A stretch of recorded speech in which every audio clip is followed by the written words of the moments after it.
Assalamualaikum warahmatullahi wabarakatuh. Halo, saya Rahmawati Rizky Melati dari Pendidikan IPA Offering C 2017. Nah, di sini kita akan belajar mengenai sistem ekskresi. Nah, sistem ekskresi kan ada dari berbagai macam organ, yaitu dari hati, paru-paru, dan ginjal. Nah, pada media pembelajaran kali ini kita akan belajar mengenai sistem ekskresi pada manusia melalui organ ginjal. Nah, langsung saja yuk kita simak videonya. Nah, langsung saja di sini kita akan mengetahui tentang apa itu sistem ekskresi, di mana meliputi definisi atau materinya organ-organ yang berperan, di mana di sini adalah ginjal, lalu bagian-bagian dari ginjal dan bagaimana sistem urinaria atau pembentukan urin, serta tidak lupa proses pengeluaran urin dari dalam tubuh manusia. Nah, masuk pada materinya, yang pertama mengenai definisi dari sistem ekskresi. Langsung saja kita klik di sini.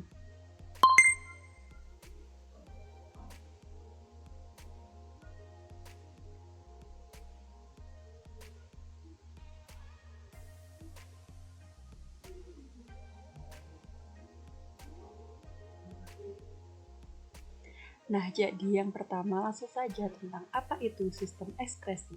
Sistem ekskresi adalah sistem organ dalam tubuh yang bertugas melakukan ekskresi, yaitu pembuangan sisa-sisa metabolisme di tubuh yang sudah tidak digunakan.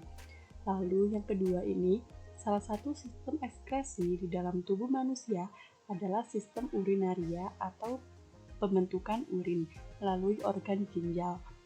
Terus, fungsi dari sistem urinaria itu sendiri ada 4. Yang pertama, yaitu membuang zat metabolisme. Yang kedua, mempertahankan keseimbangan air dan garam. Yang ketiga, mempertahankan keseimbangan asam dan basa. Dan yang terakhir, yang keempat adalah sekresi hormon. Nah, langsung saja kita balik ke menu awal. Nah, yang selanjutnya ini kita akan mengetahui organ-organ yang berperan pada sistem ekskresi. Kita klik di sini ya. Nah, yang pertama ada ginjal, lalu ada ureter, ada kandung kemih, dan uretra. Nah, itu merupakan organ-organ yang berperan dalam sistem urinaria. Ada ginjal, ureter, kandung kemih, dan uretra. Ginjal menyaring zat-zat sisa dari darah berupa amonia dan urea, kemudian membentuk urin melalui tahap filtrasi, reabsorpsi, dan augmentasi. Ureter adalah tabung yang keluar dari setiap ginjal. Struktur ini membawa urin ke dalam kandung kemih. Lalu, ureter merupakan saluran yang menghubungkan ginjal dan kandung kemih, merupakan organ yang menampung urin sementara sebelum keluar dari tubuh dan terletak di dalam rongga pelvis sejati. Nah, uretra adalah saluran yang menghubungkan kandung kemih ke lingkungan luar tubuh. Untuk melihat lebih jelasnya di bagian mana sistem urinaria bekerja, maka kita klik pada organ yang pertama, yaitu ginjal.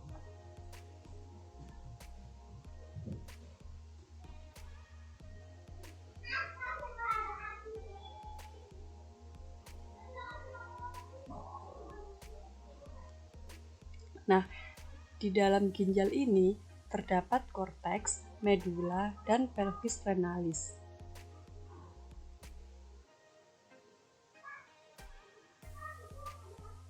Nah, di dalam ginjal terdapat sekitar 1,2 juta nefron, dan bagian-bagian dari nefron ini yaitu ada glomerulus, tubulus proximal, dan tubulus distal. Itu merupakan bagian-bagian dari nefron. Nah, kita lanjut ke bagian organ-organ.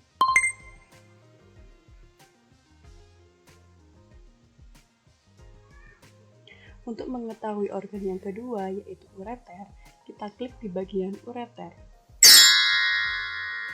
Nah, yang terdapat garis-garis berwarna putih tersebut merupakan ureter. Nih. Nah, ureter adalah tabung yang keluar dari setiap ginjal. Struktur ini membawa urin ke dalam kandung kemih. Ureter merupakan saluran yang menghubungkan ginjal dan kandung kemih. Nah, selanjutnya untuk mengetahui organ yang lain, kita klik icon organ.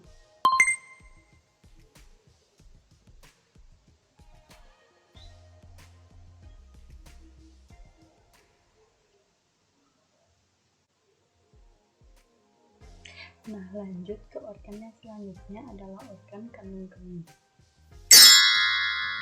Kandung kemih merupakan organ yang menampung urin sementara sebelum keluar dari tubuh dan terletak di dalam rongga pelvis sejati.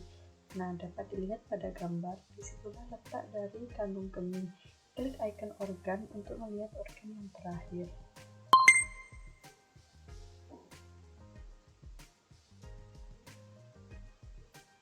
Nah, organ yang terakhir yaitu organ uretra. Organ yang berwarna hitam merupakan uretra. Uretra adalah saluran yang menghubungkan kandung kemih ke lingkungan luar tubuh. Setelah mempelajari organ-organ yang berperan, kita klik icon home untuk kembali ke menu awal dan kita belajar mengenai sistem urinaria. Nah, yang terakhir kita akan melihat sistem urinaria atau pembentukan urin di dalam tubuh. Maka kita klik icon proses. Nah, kita lihat terlebih dahulu ya proses pembentukan urin.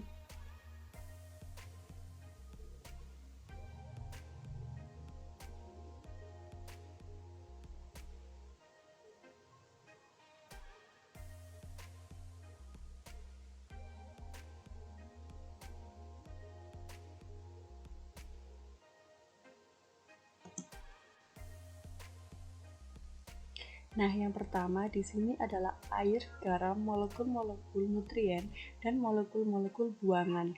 Yang pertama terjadi filtrasi glomerulus, air, garam, molekul nutrien, dan molekul buangan yang berukuran kecil tersaring dan berpindah ke glomerulus ke kapsul Bowman.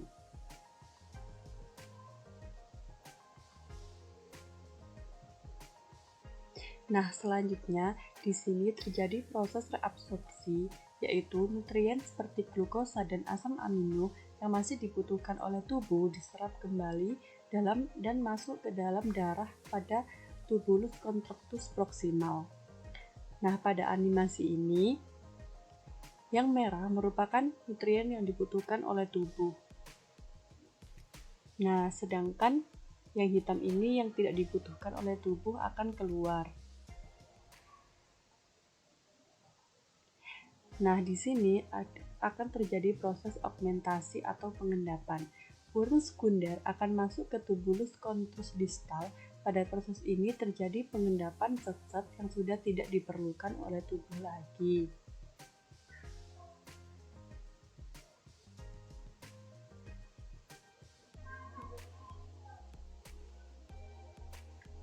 Nah, setelah mengetahui proses pembentukan urin, maka ini adalah proses bagaimana urin dikeluarkan,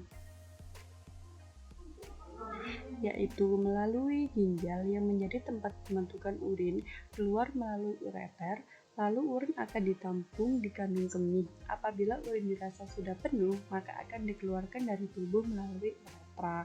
Itu tadi sedikit pembelajaran mengenai pembentukan urin dan bagaimana urin dikeluarkan dari dalam tubuh kita.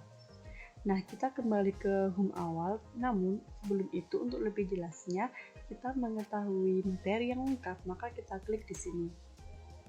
Nah, kalau kita klik di sini akan muncul kepada web yang tersedia dalam materi sistem ekskresi. Nah, sekian pembelajaran menggunakan media kali ini. Terima kasih sudah menyimak, semoga bermanfaat. Assalamualaikum warahmatullahi wabarakatuh.